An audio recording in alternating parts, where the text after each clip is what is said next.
Let's podcast alongside Joe Giglio. I'm Joe Ovies inside Eford Studios, downtown Raleigh. Thanks to Empire Properties and thanks to Copiers Plus. Check them out online at copiers-plus.com. You like to say, Joe, you don't know what you don't know. And with Copiers Plus, you don't know how your print management, your document management could be eating into your costs at work. Help me save money, Drew.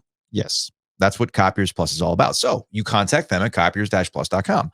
But what happens when you do know and you still can't get your team to follow through on all the things that you said were going to happen?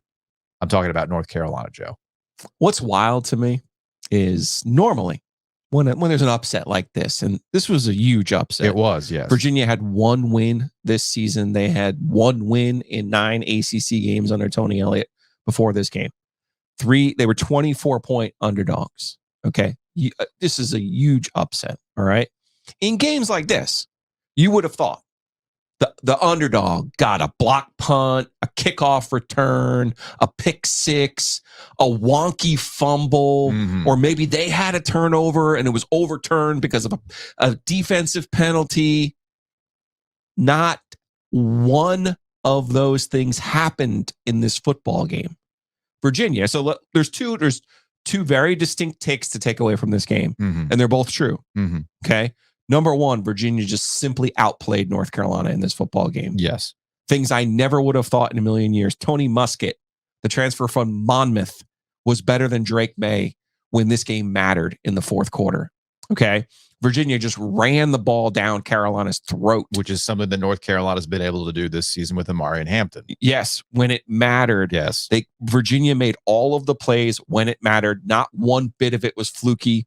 And it actually should have been worse because Muskett threw a pick in the first half in the end zone, and Mike Hollins had the fumble through the end zone. So in what could have put this game really away from Virginia. Funny you mentioned that because you mentioned how Virginia didn't get the breaks that are typically associated with an upset with like a this. Huge upset like this. North Carolina got all the breaks. And when they fumbled it out of the end zone, I thought to myself, all right, here's where Carolina is going to pull this thing out and their blessed season will continue. And we'll see if the Georgia Tech game is the one that North Carolina can power through. And that's when we'll really get a sense of whether this season's about it or not. I talked about this with Western last week. I did not expect the Virginia game to be the one that blew up in North Carolina's face. I said last week that it was the Georgia Tech game, a place where they've routinely had issues in Atlanta throughout their entirety of their football program. But as old school, and this is where I get to the apology. I want to apologize to North Carolina fans, football fans specifically, because what happened against Virginia is what old school North Carolina football fans will tell you. No. The Cavaliers are always the ones that will give us an issue. I mean, remember when it was a big deal when they went to Charlottesville and actually won a road game because they had so many instances where even some of the worst Virginia squads would still find a way to beat North Carolina and all their talent. So I want to apologize to North Carolina fans because this Saturday it finally clicked for me.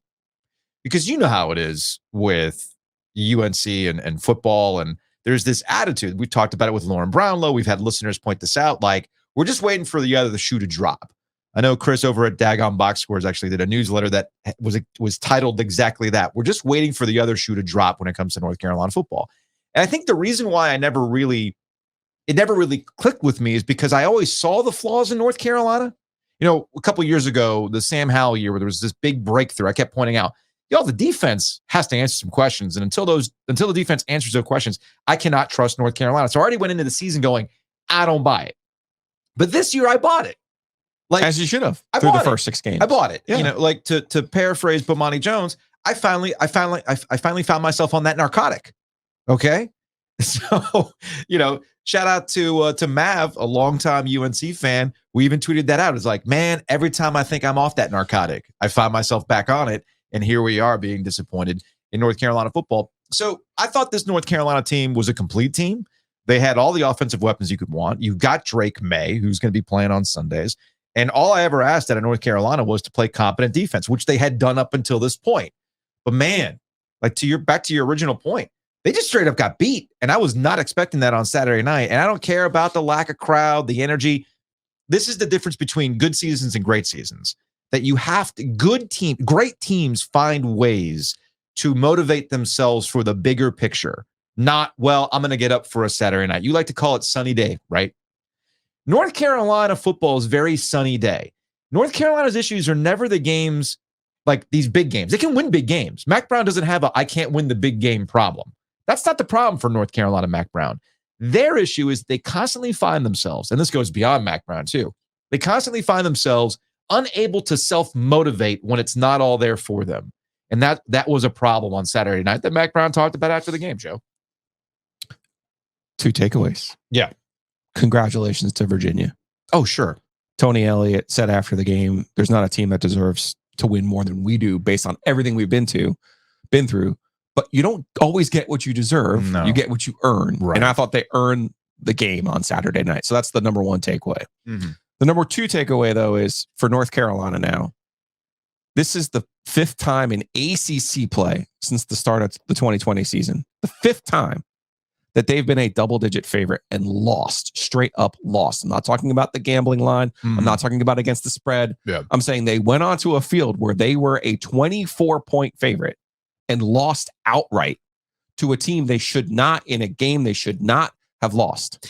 Okay? Chris, that is a coaching failure. Thank you. That is a coaching failure. Yes. All right? And I'm pointing this out because Mac Brown is an incredible recruiter. Mm-hmm. He's an incredible press conference salesman. All right? These are all things to be lauded for. You can collect talent, but ultimately in football, you have to win games sometimes when you don't have your fastball. You have to win games when the sun isn't out. Yeah, man. And here's where this game was lost. And I say the 2 takeaways, Joe. I say the 2 takeaways because I didn't think this was Carolina didn't show up. It was 24-14 in the 3rd quarter of the football game. Mm-hmm. They were there. They were alive, but they were there. But they thought it was going to be easy. And then they thought it was going to be easy after, and they thought Virginia was just going to go away. Virginia never went away. That is a classic North Carolina problem. And I can, if Bryla were sitting here right now, I was texting with her on Saturday night. She's like, they always do this. The minute they face some level of adversity or when the other team just doesn't go away, they don't know what to do. It is an easy issue. It's like, oh, okay, we're good. We put them away. We know what this team is. They're a 1-win team. They're going to go away. But they didn't. And again, that's a credit to Tony Elliott and this squad. But to wrap up the point on the double-digit stuff and just how glaring this is, again, Chris over at Dagon Box Sports had tweeted this out immediately after the game. 6th time North Carolina's lost a game outright as a double-digit favorite since the 2020 season. You pointed out 5 of those are ACC squads. Yeah. So obviously this year, a 23.5-point favorite. They lose 31-27. Georgia Tech last year, which again, was the big, like, what the hell were you doing, Carolina? That was a 21.5-point favorite. South Carolina, they were a 12-point favorite in 2021. They did that 3 times in 2021. The Florida State game where they were a 17.5-point favorite, and again at Georgia Tech as a 14.5-point favorite, and then back in 2020 as a 13.5-point favorite. They ended up losing that one 31-28. But then you go a little bit further, and you're thinking, oh, you know what? Hey, man, it's college football. Weird things happen.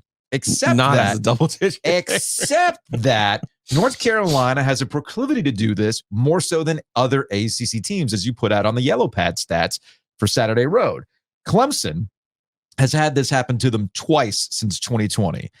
Duke this year, where they were a 12.5-point favorite to open up the season, and then NC State back in 21. The big crossing of the Rubicon for Dave Thorne. And I got to tell you, there's a huge statistical difference between being a 10.5-point favorite and a 24 huge difference. Huge difference. Like the 12.5 and the 10.5 is more respect to Duke, right? Sure. The 10.5 is a little bit, yeah, hey, that's a good state team, but we still think Clemson's going to win. Yeah. No, this was, as people have been kind of, I don't know, teasing us on social media.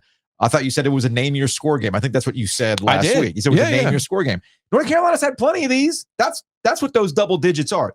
Like the 24-point, the 21.5-point. Those are name your score games that they can't do. And you look at the rest of the ACC, and everybody else has that blip. Usually against Georgia Tech. It's funny how Shouts that to the Yellow works out, Jackets, right? man. 5 of their 11 wins It's since the start of the 2020 season have been as a double-digit dog. And that's why this comment from Mac Brown after the game, I understand, and also at the same point say there's something deeper here with North Carolina. Were there any signs that you saw something like this coming? No, other than every team in the country has one of these usually, and fall break, the crowd wasn't as good as last week. Absolutely no hype about the game. Nobody's talking about the game. Everybody said we were going to kill them. I mean, there's so many boxes that you could check, but I thought we addressed it all week. And we did everything we could do until tonight, I thought, to get it where it needed to be. We didn't. Somehow we missed the message. So again, that's Mac Brown after the game, and he is right that this happens to every college football team in the country typically. Even the ones that go on to win national championships might have a game where they go, damn it, we got, right? Sometimes the Pitt super weapon happens to you, but you can still go on to win a national championship. Not 5 times in 3 years. That's the problem. That's the problem. So on a singular, on a one game basis, totally get where Mac Brown's coming from. Absolutely understand where it's coming from. But I would love to know what the conversations are behind the scenes this week, where it becomes why does this keep happening to us more so than other teams in the ACC? Why do we have 6 of these in the last 3 years? South Carolina one. It was a bowl game. Fine. So let's focus on bowls are so wonky now. Let's focus on the ACC portion of it. There's enough of them. There's plenty of them. So why has this happened 5 times to teams that you should absolutely beat? And okay, you don't cover the spread, fine, but you should still win the game. Yeah. So has there been some self-assessment as to, okay, we can check off all the boxes and tell the teams what they have to do, but why has it not been executed? Why does it keep happening? Is it the way that we're going about it not connecting? Should we change it? Or is it a deeper problem in terms of recruiting types of players, XYZ? I don't know the answer. And I want to say this, I do not know the answer to it. I'm simply curious if there is a self-reflection taking this place this week when it happens more often than not to North Carolina than it does other ACC schools. It's wild to me that the game went the way that it went, right? It's 24-14. Carolina takes the lead. Virginia comes back on a drive. They score a touchdown on the next drive. They answer. 11 of those plays were runs, 54 yards. Like just ran it down Carolina's throat, scored when they had to score. Carolina takes a lead 27-24. Then you get the Tony Muskett drive where he completes 3 passes for 57 yards. They take the game. Now, Drake Maye's got 3 chances to win the football game. And I want you to tell me who this sounds like, because I think I actually have the answer. Drake Maye's got 3 chances to win this football game. And I'm sorry, I shouldn't say that. North Carolina has 3 chances to win the football game. But I know what you're saying. Drake Maye has 3 chances to lead a drive to say, you know what? This isn't happening today. We're not losing this game today. 0 for 2 punt, 2 for 5, 62 yards, turn the ball over on downs, 3 for 5 interception, 27 yards. So 3 possessions, he completes 5 of 12 passes for 89 yards with an interception. It's not good enough. That's not going to get you there. No. You know who that sounds like to me? I think we finally found the answer. I want the Predator handshake. I think Drake Maye might be North Carolina's Phillip Rivers. Okay. Like he's going to be drafted really high. I think he's going to play in the NFL forever. I think he's going to be really good in the NFL. And I think people will look back and go, yes, man, I love Drake Maye. And then you're going to look back and you're going to go, well, wait, why do we love Drake Maye? Well, his dad went there. His brother went there. Luke Maye. He was great. Put up great numbers. Yeah, but what did he win? It was a feeling. It was a vibe. We like him. Well, he's got a great disposition. He talks shit about State the one time about how you can't get into school, go to State, the whole thing, yada, yada, yada. At least Phillip Rivers has the Gator Bowl, Joe. He does. They got that 10 wins. He does. Last 3 years of Phillip Rivers in ACC play. Yeah. NC State went 13-11. Yeah. At the risk of lumping Sam Howell in there with Drake Maye right now, because we'll only see 2 years of Drake Maye. Carolina's 12-8 in ACC games with 2 years of Maye and 1 year of Howell, which is 60% of their wins. Rivers 54% of their wins. Yeah. I just think we're going to look back in 20, and it's not a knock on Drake Maye. Again, we love to sit here and say, oh, they should win the game, they should do this, quarterback should do that. You want to be great. You want to be about that life, make the plays, win the football game. You have to, it has to be incumbent upon you to say, Marvin Harrison Jr. on Saturday. Ohio State plays Penn State. Give me the ball. Get out of the way. We're winning the football game. Sure. When you say, what's Carolina's problem?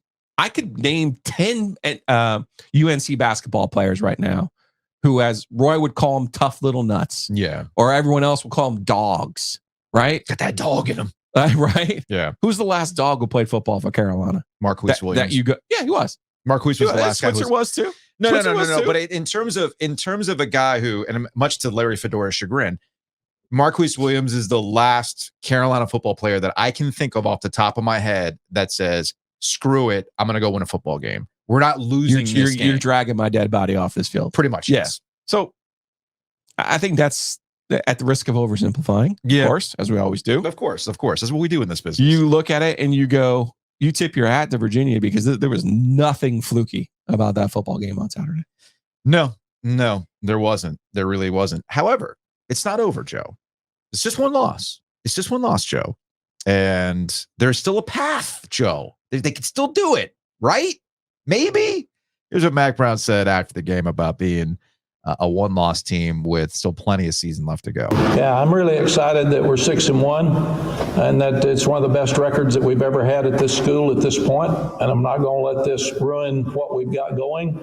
We've got a really good team that didn't play very well tonight. That's, again, Mac Brown after the game. And he's right. I do agree with that. He is absolutely right. They have a good team that did not play well. Mm-hmm.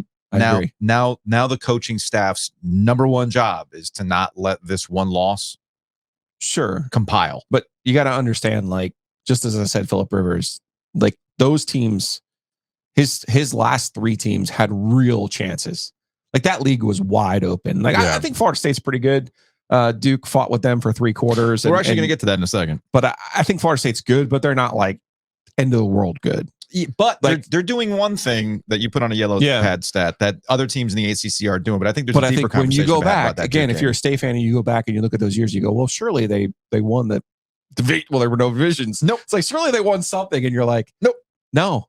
But why was like Florida State running super hot and all these other things? Nope. And no, not really. Just they're okay. Yeah, I mean, it's just one of those deals, and then you look at it and you go, well, what happened? Like, why didn't we take advantage of our opportunity? And I think that's what this is about, because you mentioned Marquise Williams, and the last time North Carolina was really in a college football playoff conversation, in my opinion, they never were, because they disqualified themselves by losing to South Carolina. Yeah. And their fans kept being like, well, if we beat Clemson, if no, you disqualified yourself with that loss. This loss disqualifies North Carolina as a college football playoff contender. Agree. They could still win the ACC, something they haven't done since 1980, by the way. But they're not in the college football playoff. This game disqualifies them from the college. There is no path for them to make the playoff anymore. But I thought losses didn't matter. It's your wins. In college basketball, they don't matter. Oh, that's right. And it's just the opposite in college football. Housekeeping. I just wanted to clarify on that one. Speaking of basketball, we're going to be at ACC tip-off on Wednesday of this week. So a little bit of programming. Love our lineup. My gosh. Yeah. I see both of my guys, Mike Young and Steve Forbes. Hold on a second. On that list. Let me pull up our list here, because just missing Bray and Passner. Well, who's to say Bray doesn't show up, just to hang out, right? At hospitality. Josh definitely might. Yeah, actually, we should text him. Hey, in Charlotte? You want to hang out? What up? Yeah, we're supposed to talk to John Shire, Kevin Keats, Armando Baycott, Steve Forbes, but also some of our basketball faves like Jeff Capel, your guy Mike Young, Brad Brownell, and others. Maybe we'll talk some whether or not Miami's a basketball school with Jim Larinaga. Remind me to ask Brad Brownell about the Jack Clark Middlebrooks trade. Oh, I'll jot that down. So yeah, so I bring up ACC tip-off for a couple of reasons. One, we're going. That'll be a lot of fun. But our podcasting schedule will be a little. So you have to tell people, they get upset when their routine gets altered. As somebody who loves a routine, I understand where people are coming from on this. So Wednesday's show is going to be a little wonky in that it might come out a little bit later than it typically does. The goal is to still get it on YouTube by 2:00. The podcast itself might come out a little bit later. We still have to get the logistics of all that with the scheduling of the interviews and things like that. Thursday's podcast will be more of, hey, here are our conversations with Armando Baycott and Kevin Keats and John Shire and Steve Forbes, et cetera, et cetera. Thursday's our big 4 day. it will be our Big 4 day on the podcast. And speaking of the fans of the podcast, an opportunity to hang out and, tailgate. We got the OG tailgate coming up. Not only do we have the OG tailgate, we now have tickets to give away. Exciting. To this hockey game. This is November 7th. It's a Tuesday night. It is the Sabres at the Canes. Our wings are better than yours. My man, Ryan Maye, wings over Raleigh, wings over Chapel Hill, wings over Greenville. We'll have wings at the OG tailgate. We'll have beverages at the OG tailgate. And now, thanks to Hunter Mars, we will have tickets to give away. We'll have 3 winners. We'll give away 3 pairs of tickets to the Canes and Sabres. The OG tailgate will be out in the lot there. You can't miss us. We'll have a table. We'll have the sign. The sign's coming out. Sign's going to Charlotte too. It's going to be a busy couple days for the sign. Do we have room for the sign? Sign's coming. In Charlotte? We always have room for the sign. Because we don't have that much room at a card table in Charlotte. We'll dangle it above the ring like it's money in the bank. Okay. Yes. Okay. That's why we got it, Joe. That's why we got it. Fair enough. OG tailgate. What are we doing? You're going to follow us on the Instas? Yes. Follow us on the Instas. And then you're in? OG Triangle Media. We're going to have a post. Okay. And that way we'll, like the post, make a comment. We'll pick some people out. Love it. Very excited about that. Was very excited about seeing some of the Ring of Fire pictures on the Facebooks. Shout out to Matt Davis and SureGarner.com, 919-779-8277, or even easier, just go to the OGinsurance.com. Matt Davis over at State Farm, part of the community. Again, here, local, actual in person, and there might be chili involved. Okay, so I just need to thank our people because one of Matt's, Nicole, works for Matt, gave away the game. She comes up to me and she goes, I just want to meet you. I said, hey, how are you doing? She's like, I work for Matt. Yeah. I said, yeah. She goes, your audience is the best. I told Matt, more of that, please. Yes, please. They're smart. They're not calling me up, asking for stupid stuff. They're just like, hey, they call and they go, how can I save money? Can you save money? She's like, they're the most realistic people I've ever dealt with. That's funny. She's like, thank you. I immediately went over to Matt and I go, uh-oh, she gave away the game, man. Got to extend that contract. But seriously, shouts to our listeners and our audience. That's awesome. That's a great compliment. I love that. Unbelievable compliment on a Saturday. Endorsement. I love that. No, but shouts to Matt and the Ring of Fire and the whole neighborhood there because they ended up raising $20,000. That's awesome for the community of Hope. That's awesome. Great work by Matt. And of course, if you want to save money, give Matt a call. TheOGinsurance.com. Also, big thanks to Homefield Apparel. Check them out online at homefieldapparel.com. Use that promo code OG23. My brother used the OG23 promo code and he ordered a sweater, which arrived while I was in Florida because I was crashing with him while Caleb was at the Bands of America competition in Orlando. Camping World Stadium in Orlando. Luxurious Camping World Stadium. Dude. In swank downtown Orlando. Oh.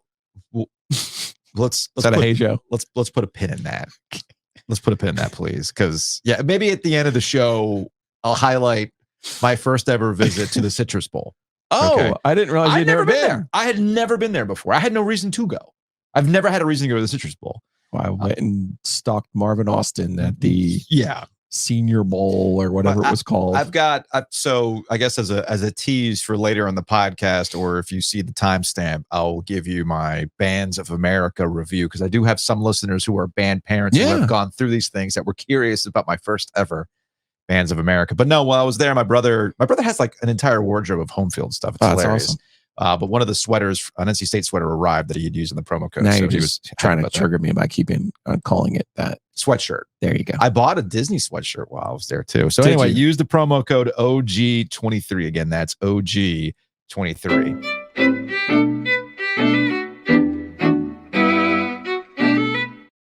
Our conversations about college football are brought to you by Wings Over. And as Joe mentioned, we are going to have the OG tailgate, and Wings Over is going to provide the wings for the OG tailgate next week. If you want to provide your own wings, again, go to Wings Over Raleigh, Wings Over Chapel Hill, Wings Over Greenville. That Raleigh location does have the free parking. Now, about college football, your top 5, AP top 25, Georgia, Michigan, Ohio State, Florida State, Washington. All of those have, to varying degrees, issues that you might be like, I don't know about you. But yeah, cool, whatever. But there's no monster out there. There's no monster. There really is no monster. So that means we pick UConn, right? Of course, they're going to surprise. They're going to shock when there's the no world. monster, take UConn. Florida State, State only basketball. Florida State to me is actually the most intriguing of the lack of monsters out there. Okay. And I know that you had posted this on the Yellow Pad stats on social media about the fourth quarter point differentials for Florida State versus everybody else in the ACC. So you might have your questions about Florida State, but I'm looking for consistency now in the ACC. And the one thing that Florida State does consistently is put the hammer down when it matters, when crunch time matters, that fourth quarter. But I do wonder, as much as I want to chide Clemson and Dabo for we're just a couple plays away, and they're still just a couple plays away from not having 3 losses this year, Joe, which we'll get to in a second. I do wonder how that game would have gone had Riley Leonard not re-injured himself in this game. And props to I'm trying to be realistic about Riley Leonard and Duke the rest of the way. And I know the broadcasters on Saturday night rightfully said, this is just something that Duke is going to have to deal with and Riley Leonard's going to have to play through the rest of the year. That's always going to be in the back of their mind. Now, I don't worry about Riley Leonard having that mess with his ability to play because I thought he actually played really well, all things considered. Was he as quick? Was he as explosive as we've seen in the past before the injury? No. Yeah, we didn't get the Riley Leonard cheat code. We didn't get that 50-yard touchdown. However, you can still tell the difference between Riley Leonard, even at 80% versus, and this is not a knock on Henry Beal in the fourth, dude. It's just that this team goes with Riley, man. And the defense balled. I'm trying not to curse as much. They balled the hell out, man. Balled out on Florida State. Made Florida State, like they suffocated Florida State for about 3 quarters. And the game changed when he re-injured himself, and the defense could simply not keep up. I also thought that Duke has this tendency to have this really big moment where they can change the nature of the game, and then something happens, right? So it looked to me like Duke was going to put that game away early, and then Florida State breaks off a special teams wonder in what was a 98-yard kickoff return that put them right back in that game. Speaking of freebies, they just couldn't put them away. And when you can't put them away and Riley Leonard gets hurt, it, to me, changed the nature of the game. I'm not saying this as some sort of knock on Florida State because, again, the stats are the stats. But I do think that we cannot have an honest conversation about that loss for the Blue Devils without considering Riley Leonard's injury and how they're going to handle it going forward. Sure. I thought Duke's defense was outstanding. But it's again, amazing. They've been playing great. This is another one of those examples where you can absolutely have 2 takeaways from this game and they can both be right. True. Duke's defense, outstanding. Obviously, not having Riley Leonard in the fourth quarter was a problem for Duke, but we've been guilty of this all year. Shouts to my guy in the Home Depot. We want to talk about Drake Maye because I love it. You know me, when I see things in person, it changes me. Sure. Love to talk about Drake Maye. We love to talk about Riley Leonard. I haven't seen Jordan Travis in person. He didn't play at State last year, so that always changes the way that I look at a person. Right. When I get a chance to see them with my own eyeballs. Jordan Travis in this game is the reason Florida State was able in the fourth quarter to outscore Duke 21-0 and was the reason they were able to assert themselves. Duke goes, I love Elko going for it on the fourth down, even with Beelan in the game. Yes. They have a chance to kick a field goal. Fine. It would have made it a 6-point game, but he said it after the game. That wasn't going to help us. We needed to make it a 10-point game, not a 6-point game. Totally agree. I liked the call. It was actually a really good call. It was actually pressure on Beelan. He made a nice play just to get the ball off and give Calhoun a chance to make the catch. Timing was off. Florida State then goes 14 plays, 96 yards. On those 14 plays, Travis ran 4 times for 40 yards. We've talked before about the value of a Russell Wilson back in the day. Was extending a drive with his plays. Not necessarily a design run, but hey, it's 3rd and 7 and you outrun 8 different pros on Carolina's defense to extend a drive. Sometimes you just have to have moments like that. Jalen Hurts last night against the Dolphins, I thought it did a lot of that, extending plays, making plays, extending drives when nothing was there. I think Travis did that, and I think it's time we tip our hat to Jordan Travis. Another one of those 6th-year quarterbacks in the ACC. And we're going to look back on these COVID years and be like, man, there are some old-ass players in college football. There are, yes. Jordan Travis and Peyton Wilson right now would be my picks for Offensive Player of the Year and Defensive Player of the Year. And it's not a mistake that they're both 6th-year guys. I agree with you on the Peyton Wilson part of it. And are we a little biased because we watch mostly the triangle schools? Yeah, sure. But I do wonder if State's record is going to kind of. Oh, it will. It'll. He should have been the player of the year in 2020. It'll eat into the fact that Oh, he's had. Do you remember who was in 2020? A Notre Dame player. Oh yeah, The dumbest thing of all time. You know why that was the case, though, right? I don't actually. It was because basically everybody was trying to be nice to Notre Dame. Brian Kelly and the linebacker. I'm not going to butcher his name. My family.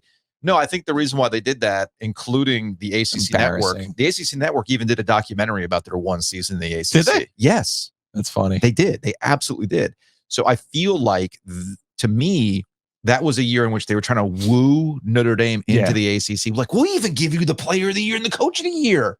Yeah. And of course, Notre Dame said, "Yeah, thanks for the night out, but I'm going home." Just to you mentioned the Florida State fan though, Chase. Oh yeah, apparently somebody yelled at you at the Home Depot. Not in a bad way. But he's like, did tweet at us. He's like, "Hey man, I want to get some love on the pod." Oh, okay, cool. But I was the guy yelling at you at Home Depot. Yeah, explain what happened there.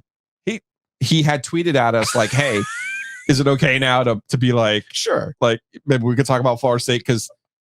You jumped the gun a little bit and we're like, Carolina's the most complete team. And I was like, well, of our teams, but I did not think that included Florida State. No, at the time, I still stand by what I said. Sure. I still stand by what I said. And that's fine. Like the way Carolina had been playing in those first 6 games. Yes. I only had said about Florida State. But I want to get back to one Florida State thing that, because Travis does get a lot of credit. Mm-hmm. Jaheim Bell, I thought, was a guy who made a big difference in this game. That's the tight end they got from South Carolina. Mm-hmm. And again, if you're Florida State and you're swimming in those deep NIL waters, not only did they get Keon Coleman, who was a little bit quiet in this game, I thought Bell was a great pickup. I love the way that they used him. When teams blitz the shit out of you the way that Duke does, your tight ends and your running backs then become your quarterback's best friend. Bell, 8 catches, 53 yards. That's a wonderful luxury to have if you are Florida State. And again, Florida State, tell me again why you can't compete, because I'm very confused. Financially, I should say. Tell me again why you can't compete financially, because you have an NIL all-star team. They do, but they almost lost to Clemson earlier in the year. They should have lost to Clemson. They needed a football miracle to beat Clemson. And they did. But they got it. And that's why. And maybe that's your point about Mac. Like, there are games like that happen. There are. But that also was a game in which you had 2 top-level ACC schools, regardless of what you think about Clemson, with top-level talent going toe-to-toe. And the reason why Florida State's funny to me in that I still stand by what I said about North Carolina being the most complete team, because I've actually seen up until this past weekend, North Carolina take care of business the way they should. Florida State hasn't, which gets back to that fourth quarter. At least when the money's on the table, they have found a way to win. And the BC game was wonky too. It was a weird game. And again, that's the red bandana game. And we know how Boston College plays their hearts out for those games. I get all that stuff. But I do find it, just because North Carolina lost doesn't mean that what I had seen before what happened on Saturday change their first count. Games. Yeah. Okay. It's not like it's all of a sudden. What it should do is it should make you more upset that they played the kind of game that they played on Saturday. Not that it invalidates everything that you had seen up until that point. Florida State. No, you just don't get the chances like that. You don't. Florida, just because you're going to go there with Florida State right now, who probably will take advantage of their chance, or they have in years past. They have, and I think it's there for them because at least they'll still find a way to win. And that gets back to the beginning of this conversation with there's no monster out there in college football. Right. And they front loaded their schedule. Yes. And now basically they get the Pitt super weapon on 11-4. They get Miami at home 11-11. It's already happened though. And I will say about the NIL All-Stars, this is something to get to Clemson that Dabo is going to have a real, heart to heart with himself about what he wants this program to be. Because Dabo spent all this time leading up to the Miami game about how they were just 3 plays away from being undefeated. That is such a loser's lament. It is, but it's also very Dabo sunshine all the time. All right. And I get where Dabo comes from. Dabo's very true to himself.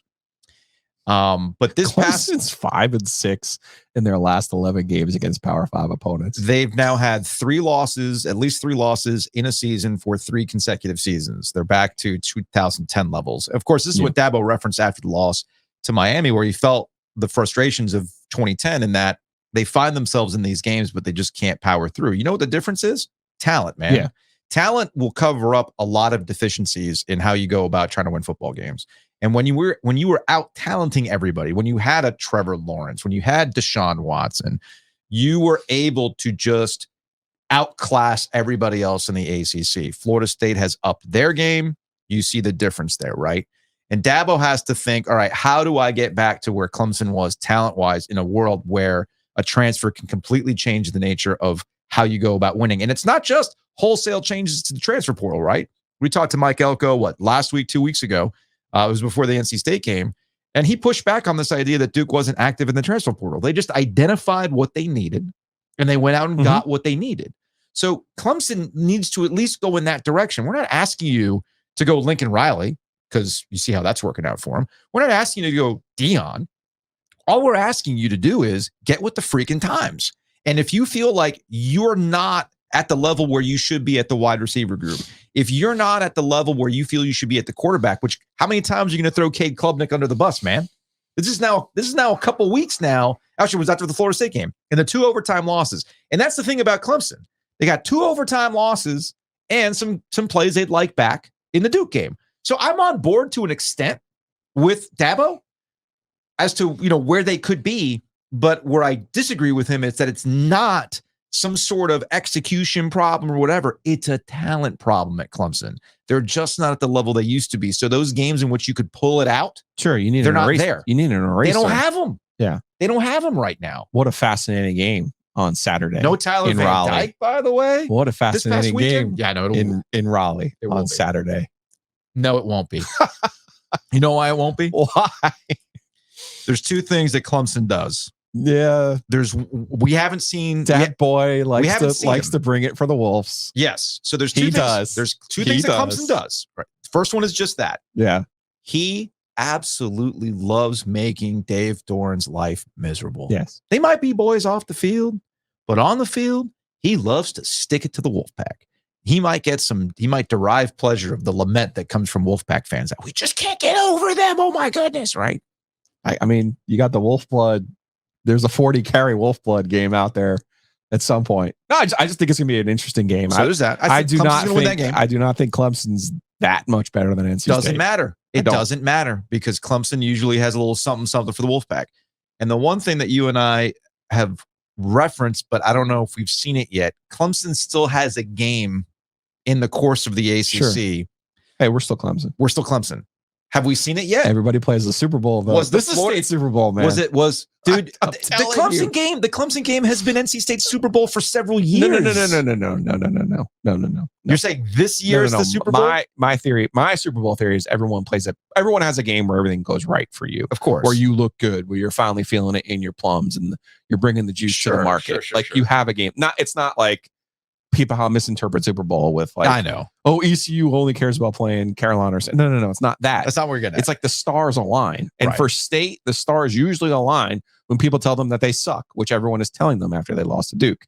And it usually comes after a week off, which they just got. And it usually comes at home when they're in the confines of Carter Finley Stadium, where it's like, oh, look at all these people around here. They're actually pumped and juiced into this thing. Right. I'm not saying, and just because you play in the Super Bowl doesn't mean you win it. This is true, which gets to my question about Florida State and the we're still Clemson game in the ACC. Was the Florida State game that game? It probably was. It's not going to be the North Carolina game? Probably not. I think Carolina just had their stumble. I don't think so. I don't think Carolina's going to run the table or anything like that now, but Carolina's talent is such, like you just said, sometimes you have to have an eraser. And when you play Clemson, you're not going to be a double-digit favorite, first of all. And second of all, you're going to be like, hey, look, the lights are on. It's a sunny day. Couple other college football notes. Did the Michigan cheating thing just kind of, I get that I was a little out of pocket this weekend with the Bands of America thing. And, I was hanging out with my brother, went to Disney World and all that stuff. They didn't just completely gloss over the whole, they had a guy on staff. Somebody kind of succinctly put this one for me. Well, first of all, it's kind of like, who cares? It's like, so he's like a former Marine who's on the staff and he's like eating tape all day. And he was illegally scouting. The question is, did they have somebody go in person to try to steal signs? Okay. Which is different. I don't know how, but it's different than actually watching tape of a game. Now, understand at least my understanding is that this guy at Michigan that the NCAA wants to investigate and they want his computer or something like that. Good luck, NCAA. What power do you have Whatever. to get a computer? You're not the FBI. So he was watching TV feeds to be able to steal signs. Not in person. Not in person. Oh. He was watching TV feeds to do this kind of stuff. Well, and that's anybody just could do that. gamesmanship. I mean, if that's your job. It's called scouting. I get that part. I mean, Clemson, by the way, that's another thing about Clemson. Is it lost on anybody that Brent Venables leaves? And Brent Venables had this massive reputation as a sign stealer. Sure. And now that he's gone, Clemson might not have that extra edge when in crunch time, when you don't know what's coming, right? Brent Venables. Of course, it didn't matter in the Michigan State game. And of course, the biggest thing that came out of that Michigan State game was some guy who runs the scoreboard decided to fire up a YouTube quiz channel, and they inadvertently played a quiz question that was, "Hey, where was Adolf Hitler born?" Wasn't really that. It was like the picture of Hitler made it seem like he was like a Hollywood star. Like it was super strange, glorifying. Man. It was like two questions about, well, what color is this? And, yeah. What color is the question? I sent you the clip. You sent me the clip, and I watched it. And the question before the Hitler question was something about the rainbow. No, what color was Spock's blood? Yes. Yeah. And then they went to Hitler. Never go Hitler. Just no. Even if it's a quiz channel. Stupid. It's totally stupid. Well, but Michigan, this whole thing, this whole persecution complex thing is setting up for Michigan to win the national championship, which I've been calling for weeks now. Yeah. Then they're going to be there and you're going, he was suspended. Yeah, he was cheating. There's big Goodell, Belichick vibes to this thing. Meanwhile, shout out to James Franklin, who still can't get over. And Lincoln Riley still can't get over Utah 3 years in a row now. We called those last week, man. Ohio State over Penn State. Did. I honestly thought Penn State had a chance.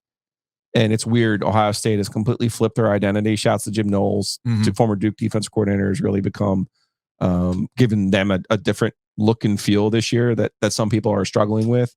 But the truth of the matter is Marvin Harrison Jr. won that football game for Ohio State. Off the charts. I mean, and sometimes that happens. Yeah, they got an eraser. Yeah. They got someone who says, "Hey, man, we ain't losing today." And I think that's where you see the difference between Penn State and Ohio State.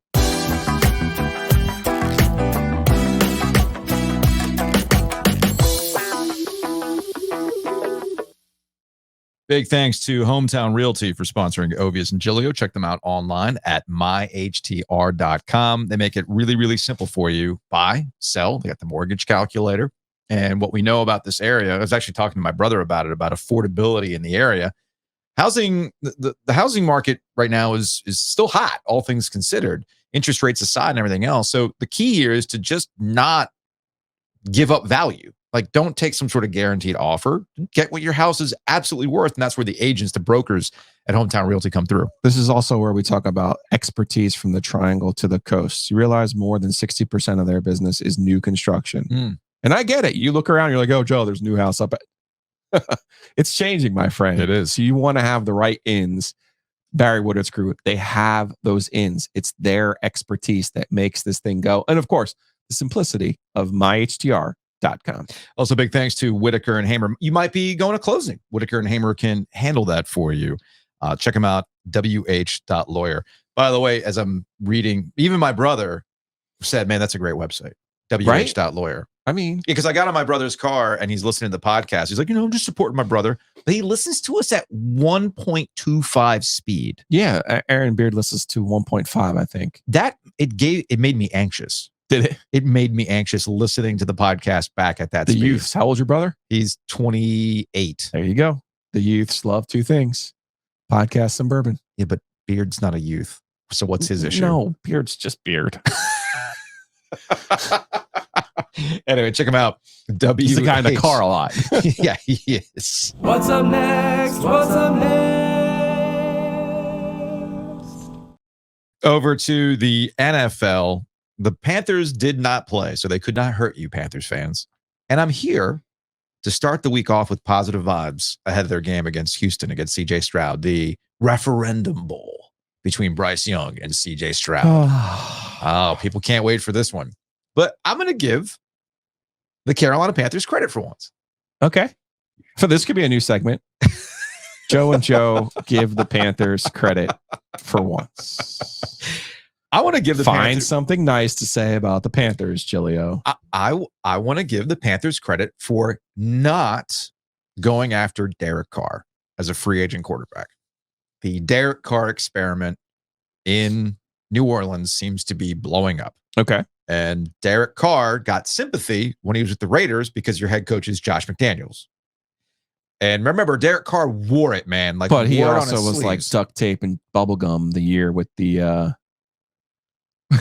what was the Bisaccia on the floor? Yes. Yeah. Was it Rick Bisaccia? Was that the head coach's name, the interim coach's name? He kept no. Let's be fair here. We both said at the time, you know what? Going to get Derek Carr wouldn't be a bad deal. I agree. Yeah. And I'm here to tell you, I was wrong about that. Okay. So was I, because I thought he would have been fine. Because he's not fine in New Orleans. And Thursday night, they have instances where Derek Carr is showing his frustration. And he had this clip that went viral where he's blowing up at Olave. And then after the game, he did the one thing quarterbacks cannot do. One thing that Bryce Young will never do in his word salad. He did not take ownership for all of the issues. He did and I'm paraphrasing here, y'all need to talk to them about some of the stuff they were doing. That was frustrating me. Like, ooh, okay. And he rightfully got ripped by the likes of Mike Florio, ProFootballTalk.com, and other places about, hey, man, you better repair that in the locker room because your team can turn on you real quick. And the Saints, I'm not sure you could put the toothpaste back. You might not be able to. Tube. You might not be able to, but that's on Derek Carr and the Saints to figure out going forward. He went full Gilio. Never go full Gilio. Never go full Gilio. Unless you're there for 20 years. Yeah, never do that. If you're there for 20 years, if you're at the Raiders, like you could go full Gilio with the Raiders. You could. And again, Josh McDaniels is the coach and nobody likes Josh McDaniels. Then all of a sudden you go to the Saints and they're looking at you like, okay, no, buddy. That shit might have worked with the Raiders. Not here. You don't have that here. And I also want to give the Panthers credit. This might be a bit of a stretch, but I want to give the Panthers credit for not giving Deshaun Watson the contract he wanted. Okay. That was the Browns who did that.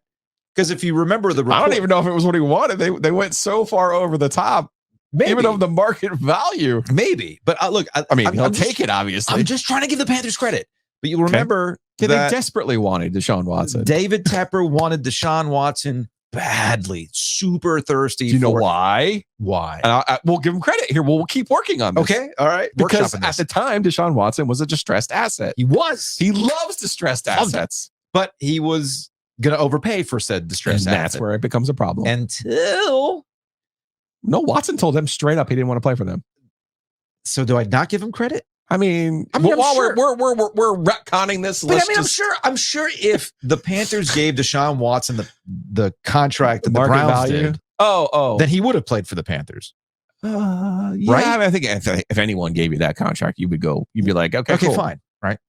So the Browns might actually have signed the worst contract in NFL history. It's entirely possible. But who keeps leading them to wins? Get ready. With the defense. No. I know. PJ Walker's the quarterback. No, don't do this. Don't do this. Yes, PJ Walker is the quarterback of record. Like, I can't even name the guy in Chicago that they now want to... Bagent, right? Yes. He's the guy that they're going to turn into Brock Purdy 2.0 all of a sudden in Chicago. Like, come on, y'all. Hey, man, if you could play, they'll find you.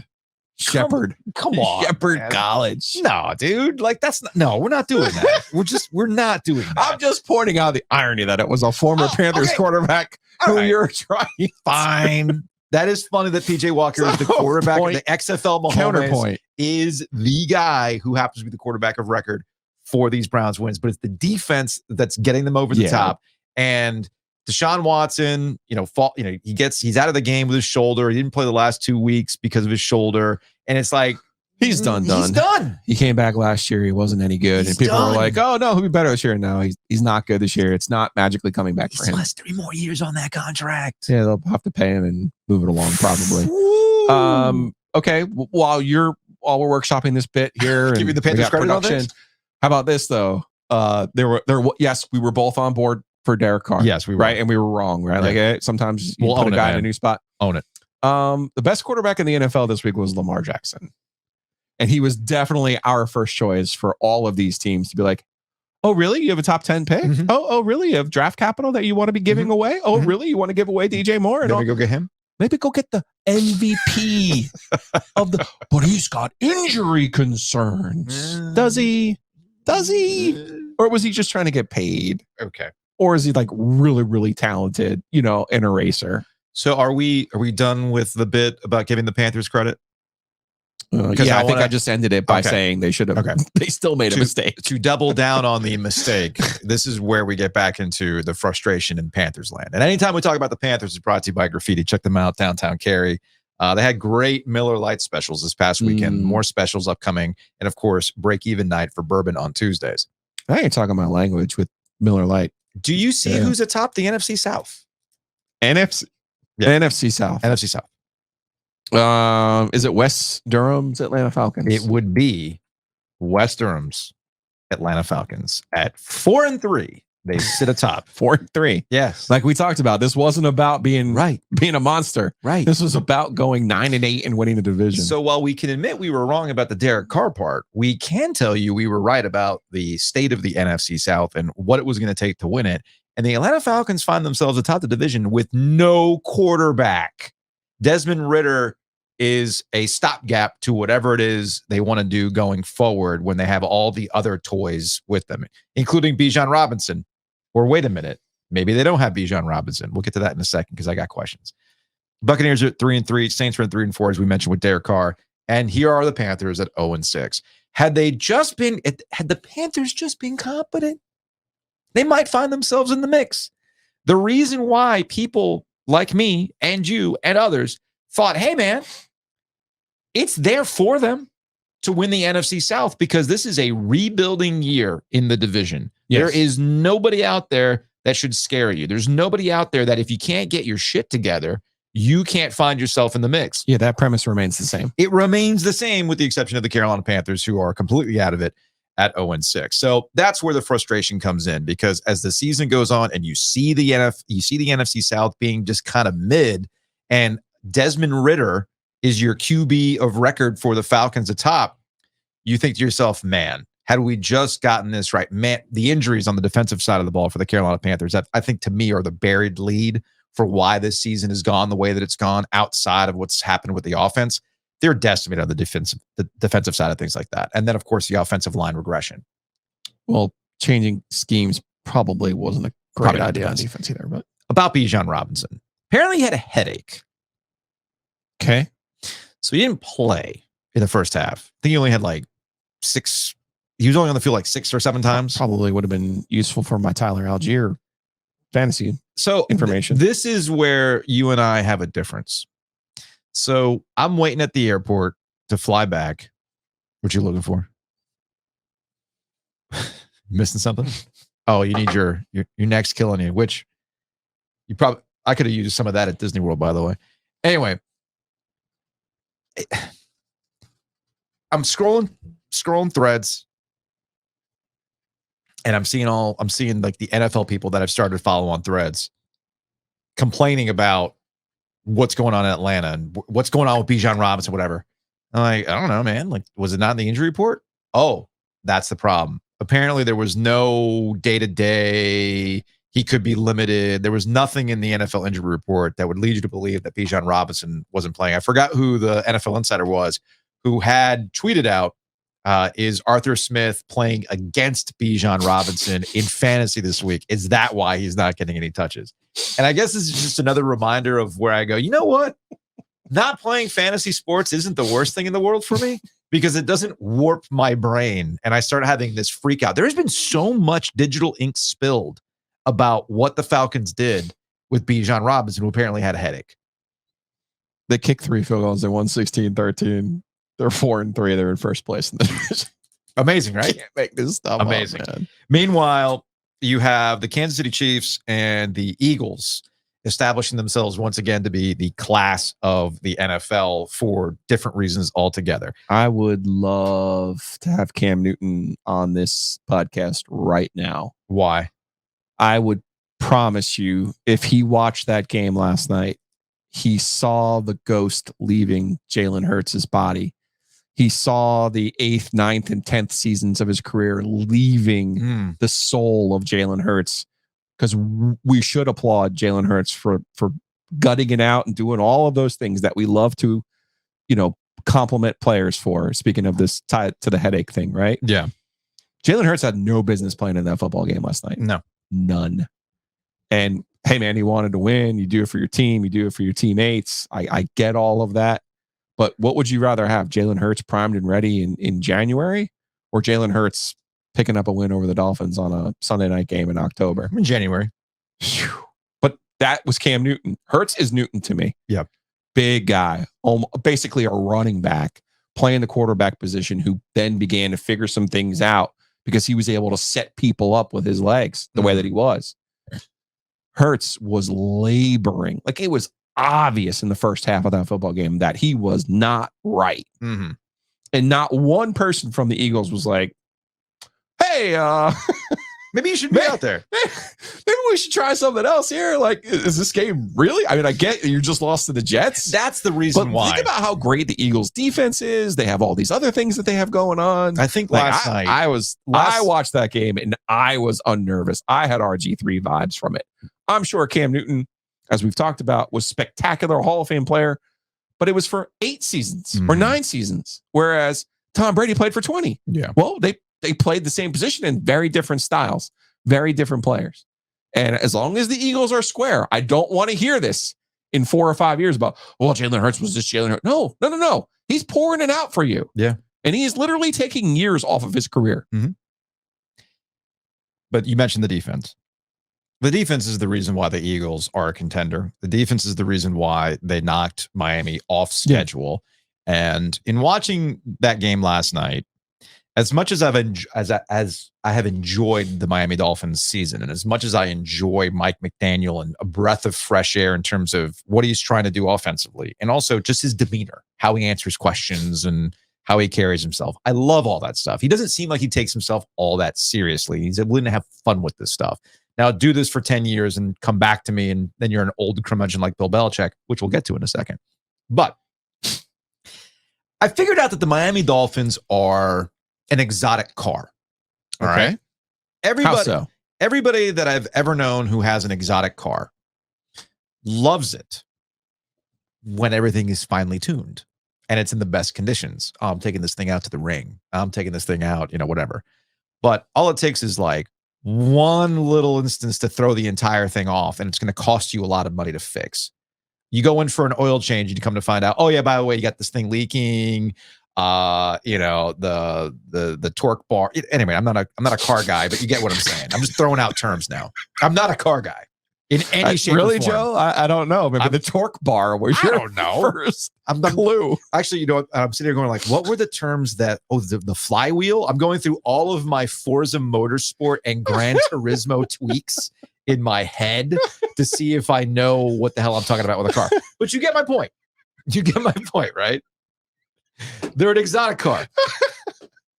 So the Dolphins, well, they were missing Jalen Waddle for two quarters. Okay, but it's the run game that's really been the difference maker for the Dolphins this year. Yeah, well, they were missing an offensive line. Yeah, but the Eagles give them credit in that they knocked you off schedule. They made it so your torque bar needed to be fixed, okay? The Dolphins are 8-20. The Dolphins' record is based on teams that are combined 8-25 this season. Now, that's good enough to get you. You're saying they're Matt ruling this thing. That's good. No, I'm saying Matt Rule beat the bad teams. Yeah, they are patrioting this right now. Okay. In the AFC East. Because the AFC East, even though they get beat by the Bills earlier, they got smoked by the Bills. The AFC East is a shell of itself, and the Miami Dolphins can still win the division because of that fact. Okay, sure. Much like, look, I'm talking about winning the division. I'm not talking about playoff success. That's a completely different thing. But a good chunk of the Patriots dynasty with Tom Brady was the fact that they were feasting on a terrible division that never challenged them. They were always chasing the Patriots. It's been the inverse now. The Dolphins are now the top dog with all the fun toys and the coach that everybody loves and everything else, and everybody else is going through it. The Bills are hot. The Bills are hot garbage. The Bills have regressed back to the mean. Yes. Josh Allen and the way he plays, while it can be fun and it can help you, he plays way too YOLO for you to believe and buy into the Bills. And defensively, they've also fallen off. The Jets are a joke. and they will remain a joke. Why are we mad at the Jets? They're 3-3. They just beat the Eagles. Because the reason why I think the Jets are a joke is that all of this is setting themselves up for Aaron Rodgers to then snatch a season away from them. I'm telling you, man. By the way, you know what my favorite new conspiracy Aaron theory Rodgers is? might be a joke. You know what but my the Jets aren't a joke. You know what my favorite conspiracy theory is now about Aaron Rodgers? No. That his injury was actually not as bad as they made you believe. This is all setting up so he can make this dramatic return and be like, my God, we've never seen anything like this. No, you weren't as hurt as people thought you were hurt. And of course, you got the Patriots, who did win this weekend. Whoa, the Dolphins are the Rams. The Rams did win the Super Bowl. Yeah, that's the greatest show on turf. No. Dolphins are, I get what you're saying in terms of offensive production. Yeah. But that Rams team was a much more complete team. A much more complete team. How many Hall of Famers are on this Dolphins squad? We'll see. I mean, the Rams should have one more. They should. Shout out to Torrey Holt. Also, the Rams had a good defense. Historically, no, the Rams defense did win an NFC championship game for them against Tampa in a game that got ugly. Yeah. But that intimates that you think the Dolphins can't win an ugly game. That's exactly what I'm saying. They cannot win an ugly game. But we don't know that from what we've seen so far. Like the way that they played against the Bills. No, from what I've seen, they played against the Bills in the playoffs last year when it was not a sunny day, they did not have their quarterback. That suggested to me that they're more than just the greatest show on turf, part two. They don't know how to win ugly. Straight up, they don't know how to win ugly. I think you're overreacting to the Dolphins missing A-Chain and Waddle for half of a game. No, I'm not. I don't mind the analogy. I think you're right. When they run hot, you're like, wow, that thing's amazing. Mm-hmm. But I think last night, it was a hornet's nest last night. Yeah, I know. They had the Eagles coming off a dumb loss, coming back home. By the way, and procedural hurts. They had 10 procedural penalties last night. Now that's no good. That's no bueno. That's another point to my example about how this team, if conditions are not perfect for them, they have a hard time getting over that. And all of a sudden you go into, as you mentioned, the hornet's nest, and suddenly you can't run your offense because it's too loud. Come on, y'all.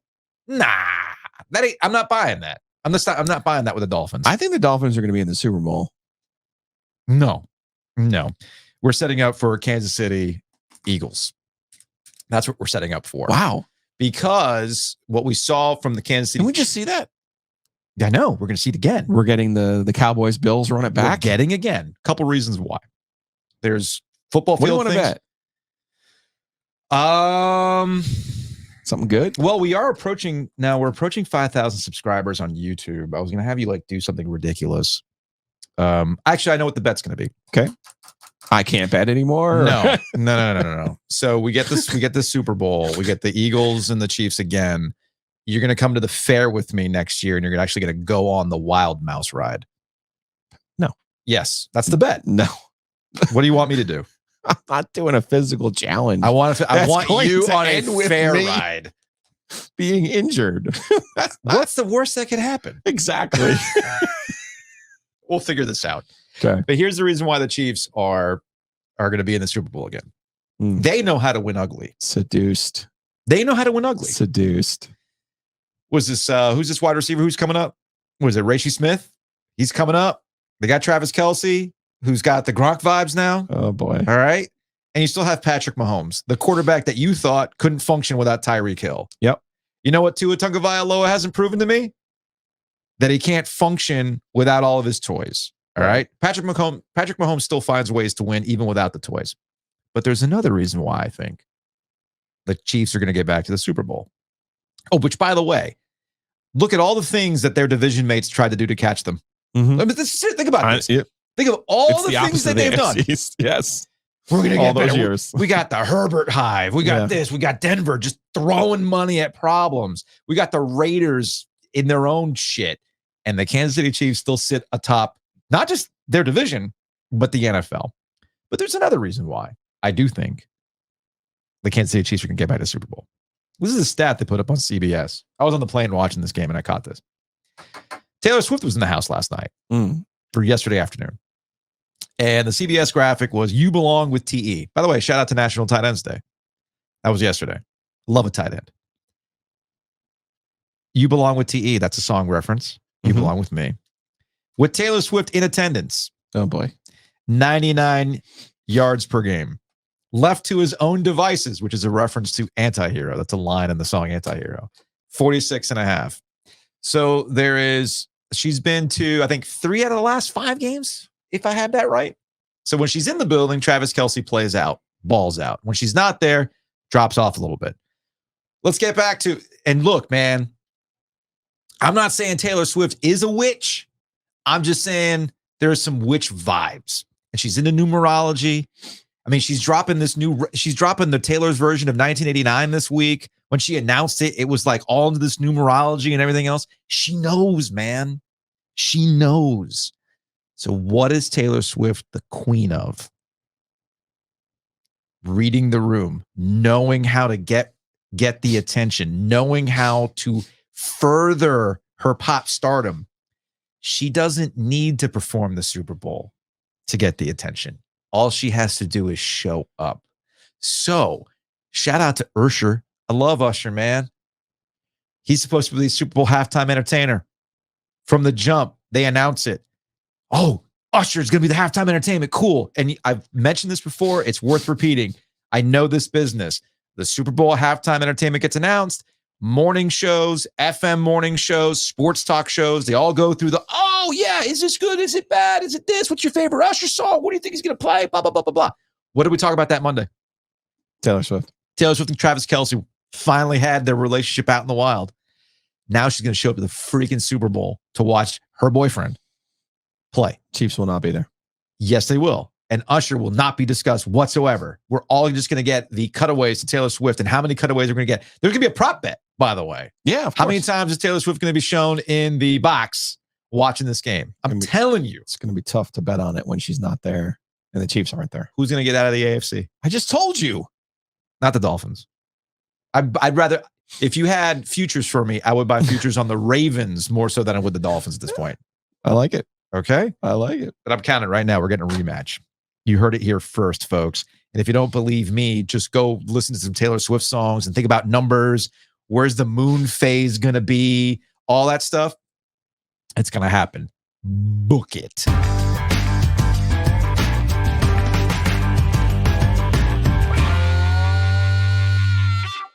Big thanks to Breeze Through for sponsoring Ovies and Giglio. We got a text from Adam over at Breeze Through. They got some cool things going on right now. I have to actually pull this text up to give this the full on. Okay, so here's the thing. Y'all know that they got at the arena location of Breeze Through. They're on Trinity and Edwards Mill. They've got a howler station. They got these plastic bottles, and they got a great beer selection. I think right now what they have on tap, they've got Trophy Wife from our friends over at Trophy. They've got Vicious Fishes, the Octopills. You'd love the Octopills. Vicious Fishes has locations across the triangle. It is amazing beer-flavored beer, man. Mm-hmm. They also have the R&D Riviera, which they've put the wolf pack on. Mm-hmm. They got the Mother Earth. They got Circe as well, which is the seltzer. And Adam's right. Put the Circe over ice, it's money. Big fan of that one. So here's what they want you to do over at Breeze Through at that location. They have a local artist, Ellie Smith, who has put on their windows at the arena store a special mural for the homecoming game. We're talking, beat Clemson, Halloween, all that fun stuff. So they are giving Breeze Through patrons a chance to win a membership to the Breeze Through Freeze Crew and Olympia ride for an upcoming game. 4 tickets are included. Ooh. So if you want to be a part of the Breeze Through Freeze Crew and get that Olympia ride and the 4 tickets to go with it, here's what you need to do. Go by the arena store, pick up a fresh Breeze Through howler, get one of those craft beers that I mentioned, take a picture in front of the mural, and post it on Instagram with the hashtag #HowlAtTheMoon. So you got to use that hashtag and tag Breeze Through NC in order to win this on the social medias. Get some tickets. And you get the and a ride on the crew. And a ride. So they're going to pick the winner next Sunday. So go check that out. Big thanks to our friends over at Breeze Through, and big thanks to our friends over at Butcher's Market. They Kenneth was our guest on the 919 Vice podcast this past week. Making it work. Loved it. One reminder about Butcher's Market. We can talk about the meats all day. Sure. But if you're entertaining, they have great appetizers. I had not had their grape leaves in a while. Okay. Delicious. They had this buffalo dip that I had not had before with the chips. Yeah, you're making me hungry. Yeah, I mean, I know. It's only 9:46. I'm already hungry too. So all of that is available at the Butcher's Market, along with all the other things that you might need. They got the steak of the month as well, which is always money. So big thanks to Butcher's Market for sponsoring Ovies and Gilio. And of course, Mosquito Authority, Pest Authority for sponsoring Ovies and Gilio. Check them out, bugsbite.com. It's finally getting to the colder parts of the year. You might not have mosquito treatments that you're worried about, but pest treatments, moisture barriers, all that fun stuff, Pest Authority can handle that for you. Check them out at bugsbite.com, Joe. The OG. All kinds of coupons, all kinds of savings. It's bugsbite.com.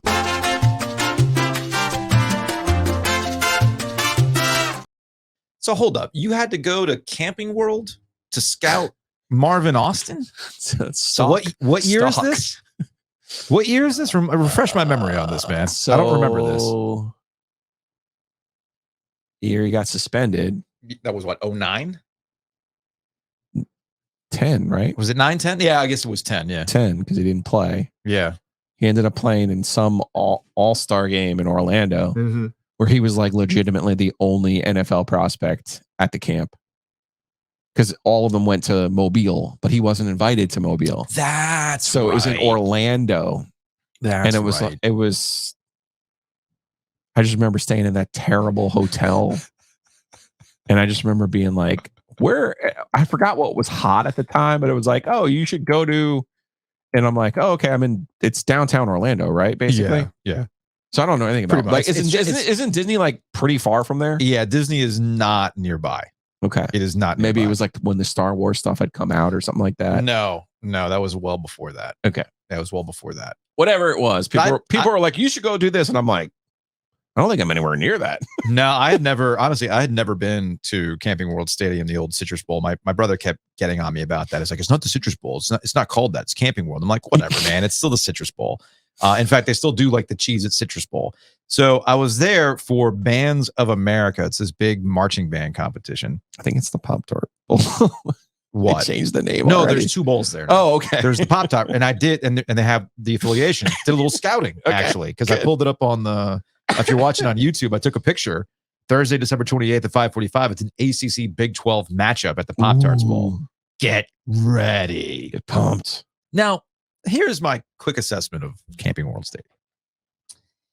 It lacks the charm of the Orange Bowl, that dump that smelled like urine. But it was a lovable dump. Okay. All right. It was our dump. It wasn't in a great part of town. You know, It was not in a great part of Miami. But there was like, clearly there's history there. You know, my dad even has, for some reason, he's got a bathroom floor grate. I remember I sent it to our guy, Mike Archer. He's like, your dad's nuts. The Camping World Stadium does not have that charm, man. It just lacks a particular lovable dump charm in a not so great part of downtown Orlando. So that was my initial takeaway from the stadium. If you're going to have a band competition, you're going to need more than just one concessionaire open. They had one concessionaire open, dude. So, and if you got bands that can run anywhere from 70 to 200 kids, and they have dinner breaks or snack breaks, and I just need a bottle of water, y'all. Come on now. We got to run through that line. Yeah. We got to run through that line. Number two, is it too much to ask for beer sales at a marching band competition? Or potentially, am I asking for too much because there's so many high schoolers there? The last thing you want to do is accidentally serve somebody with a fake ID. I could see there being no alcohol at the high school event. Yeah. Yes, but one concession, that's negligent. They essentially just have one concession. Yeah. Right. So especially irony alert. Don't high school bands across the country sell stuff at halftime of stadiums across the country? That's how they raise money. All times to raise money. That's how they raise money, man. Especially in Wake County. It's not like Wake County's got a bunch of cash to give to the marching bands, right? Irony alert. That's why there was no one there to work the halftime. Probably not. Because everybody was busy in the marching band. Why don't they make the whole plane out of the black box? So as far as the actual competition itself, shout out to Broken Arrow. Oklahoma? Yeah. Okay. Just outside of Tulsa. Yeah. They crushed it because they don't need any of the Broadway stuff. And the reason why they don't need any Broadway stuff is because they have like 300 kids on the field. They don't have room to bring out Broadway stuff. Theatrics. Yeah. No theatrics. Just here's a marching band. We're going to overpower you with our sound and our choreography, you know, going up and down the field and everything else. And they crushed it. So it's not a shock that they ended up winning. Even me, who doesn't know shit about marching bands, went, oh yeah, they're freaking amazing. Okay. Torque bars. Yeah, torque bars. So shout out to them. And shout out to Enlo. Enlo, and it's funny, my kids' marching band had a lot thrown at them ahead of this competition in terms of learning their show and things like that. And they did a really, really great job. So it was cool to see Caleb in that environment do the marching band stuff. But all this is a setup in that I'm proud of my son. Caleb. Because my brother came out to this event and my brother makes some comment about like, yeah, this reminds me a lot of these robotics competitions that I used to go to as a kid. He went to Southeast and he was part of the Robo Dogs back in the day, right? So Caleb, who's 15, after the show, we come up and, you know, David says something to him and he goes, yeah, I figured this is payback for all those robotics competitions that I had to sit through. And my brother was taken aback, like, whoa. Like, why am I? Like, whoa, like, well, hold on. He's like, you remember those? He's like, yeah, I just sit through and like watch Frisbees go through a whatever from a robot. And I looked over at Caleb. I was like, oh, I got the single tear. I'm like, oh, look at you. Look at you roasting my brother. Look at you roasting your uncle. Coming in hot. Love that. Love that for you. And apparently he's also my son because they went to Universal on Friday. Mm-hmm. And he admitted, he's like, yeah, Dad, I'm kind of turning into you, man. I was like, oh, really? Are we having a cats in the cradle moment? Cats in the cradle, Joey. I'm like, why would you say that?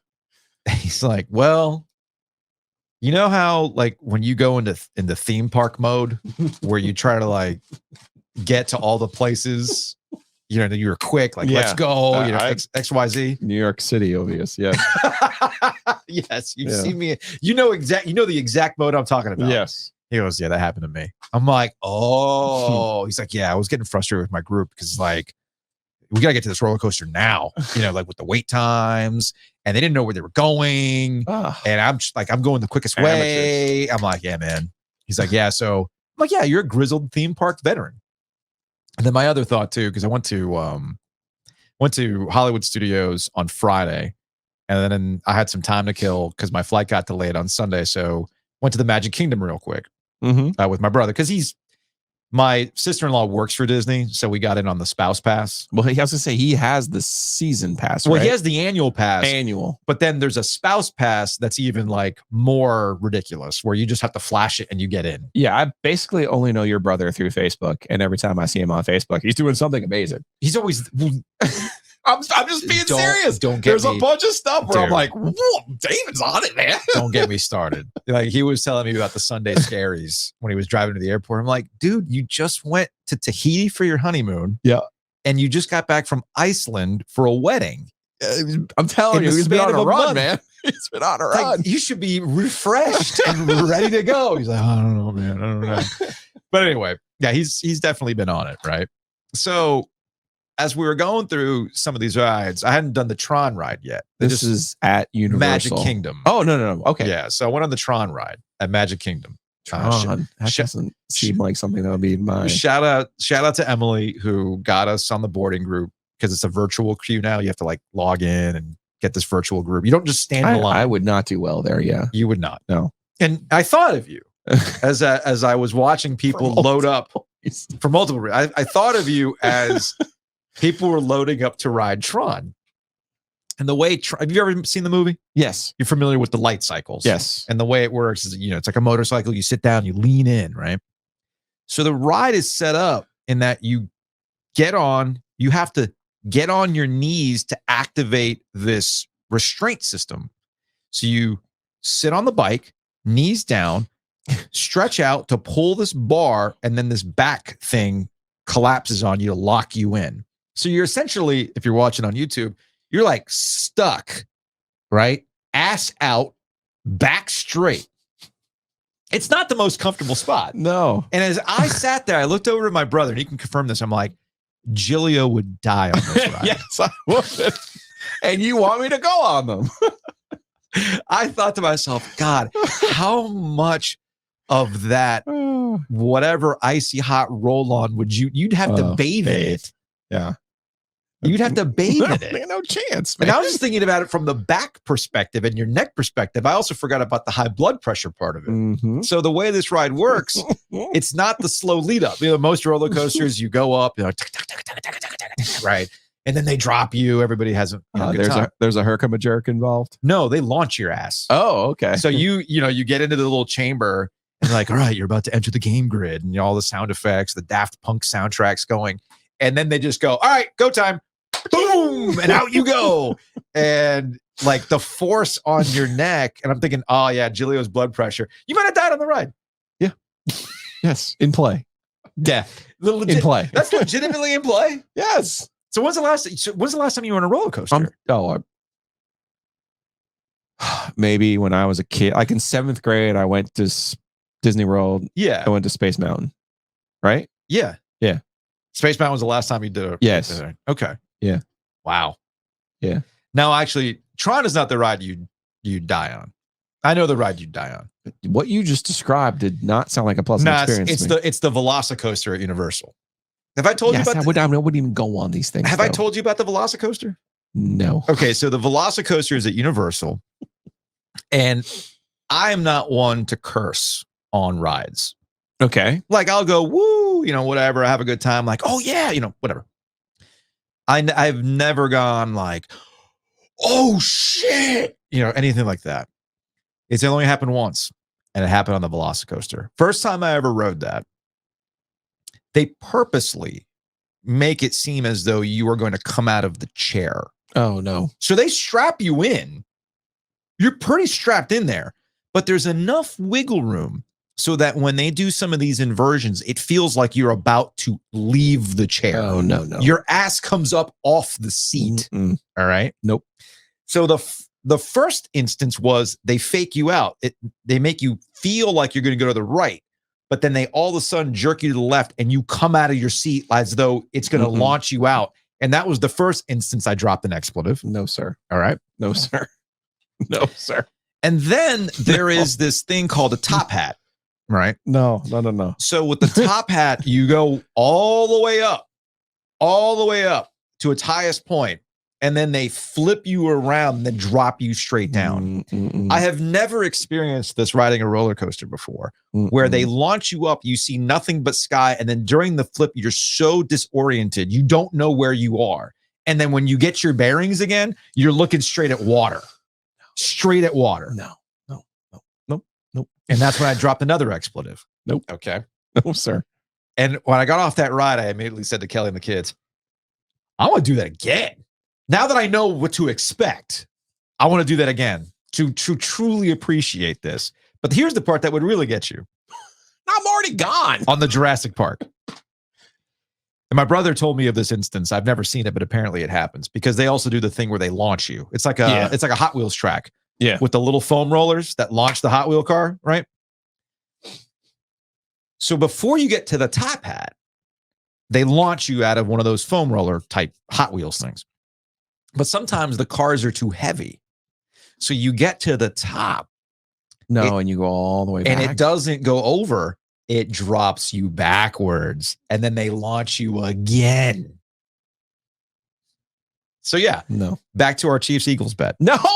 We're going to get into the OG Mobile. Oh, okay. Well, if there's an OG Mobile. Wait. Are you saying there's an OG Mobile? Wait a second. So we're going to get an OG Mobile. We're going to road trip this summer. I'm going to get you on some of these roller coasters.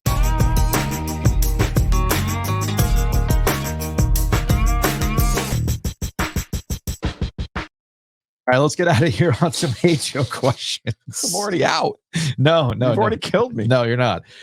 Big thanks to Anthony over at Oakwood Pizza Box for sponsoring.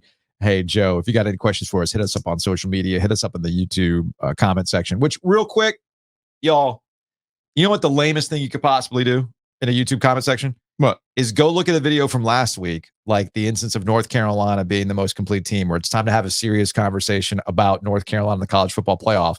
Going in the comment section and going, this aged poorly. Clever. Freezing cold takes. Clever. Oh, the only thing missing was an Ovies reference. Oh, that would have, you know what? Touch them all. Touch them all. Like, y'all, come up with some new material.